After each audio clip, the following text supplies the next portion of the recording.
क्या आपने कभी सोचा है कि अगर बिग बैंग सिर्फ एक बनाया हुआ सिद्धांत है, तो ये पिछले दशकों में ब्रह्मांड की उत्पत्ति के सबसे लोकप्रिय स्पष्टीकरण क्यों बना हुआ है?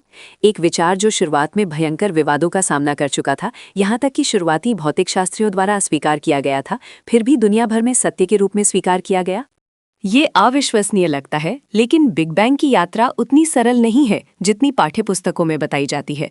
शुरुआत में बिग बैंग सिद्धांत अलेक्जेंडर फ्रीडमैन और जॉर्जस लेमेत्रे जैसे वैज्ञानिकों की गणितीय व्याख्या से उभरा, जो आइंस्टीन के सामान्य सापेक्षता सिद्धांत पर आधारित था। उन्होंने ब्रह्मांड के विस्तार की दिशा में पीछे जाकर देखा कि सब कुछ एक छोटे घने अवस्था में संकुचित था। लेकिन समस्या ये थी कि आइंस्टीन खुद इस विचार से सहमत नहीं थे, क्योंकि वे एक स्थिर ब्रह्मांड में विश्वास करते थे। फिर भी बिग बैंग प्रमुख सिद्धांत बन गया, क्योंकि ये ब्रह्मांड के विकास को समझाने का एकमात्र मॉडल था जो गणितीय रूप से सुसंगत था, न कि पूर्ण उत्पत्ति का। आधुनिक मॉडल में बिग बैंग को एक विस्फोट के रूप में नहीं देखा जाता, बल्कि अंतरिक्ष के अचानक विस्तार के रूप में, एक अत्यंत छोटी और गर्म अवस्था से। और जो पहला सेकंड हम चर्चा करते हैं, वो वास्तव में वो चरण है जहां ब्रह्मांड इतना ठंडा हो गया कि आधुनिक भौतिकी इसे वर्णित कर सके।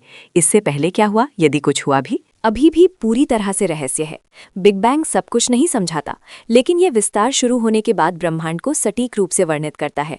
यही कारण है कि ये सिद्धांत 50 से अधिक वर्षों से अस्तित्व में है, 6 नोबेल पुरस्कार जीत चुका है और ब्रह्मांड विज्ञान का मानक मॉडल बन गया है। इसे समर्थन मिला है न कि सुंदरता या तर्कसंगतता के कारण, बल्कि स्पष्ट अवलोकन प्रमाणों के कारण। प्रमाण 1, गुरुत्वाकर्षण तरंगों का पता लगाना। 2015 में लाइगो ने 2 ब्लैक होल के विलय से उत्पन्न तरंगों का पता लगाया, जो बिग बैंग के बाद के घने ब्रह्मांड में ब्लैक होल गठन की भविष्यवाणी की पुष्टि करता है। ये तरंगें दिखाती हैं कि ब्रह्मांड की शुरुआती अवस्था में उच्च घनत्व वाली वस्तुएं मौजूद थीं, जो विस्तार के साथ विकसित हुईं। प्रमाण 2, ब्रह्मांड की सपाट ज्यामिति। अवलोकन दिखाते हैं कि ब्रह्मांड लगभग सपाट है, जो बिग बैंग के साथ संगत है, क्योंकि ये शुरुआती विस्तार की गति को दर्शाता है।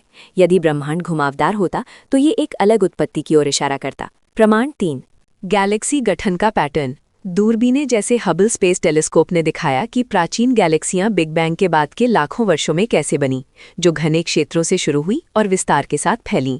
ये पैटर्न बिग बैंग की भविष्यवाणी से मेल खाता है कि छोटी असमानताएं बड़ी संरचनाओं में विकसित हुईं। यही कारण है कि बिग बैंग आधुनिक ब्रह्मांड भौतिकी का आधार है। हालांकि ये पूर्ण नहीं है। ब्रह्मांड में अभी भी कई रहस्य हैं। डार्क मैटर की प्रकृति क्या है? क्या क्वांटम गुरुत्वाकर्षण बिग बैंग को बदल देगा? क्या बहुब्रह्मांड सिद्धांत सत्य है? कोई निश्चित नहीं जानता, लेकिन एक बात स्पष्ट है, बिग बैंग सैकड़ों सटीक मापों से निर्मित मॉडल है। जैसे जैसे अवलोकन बढ़ेंगे, शायद हम ब्रह्मांड की उत्पत्ति की एक नई तस्वीर देखेंगे।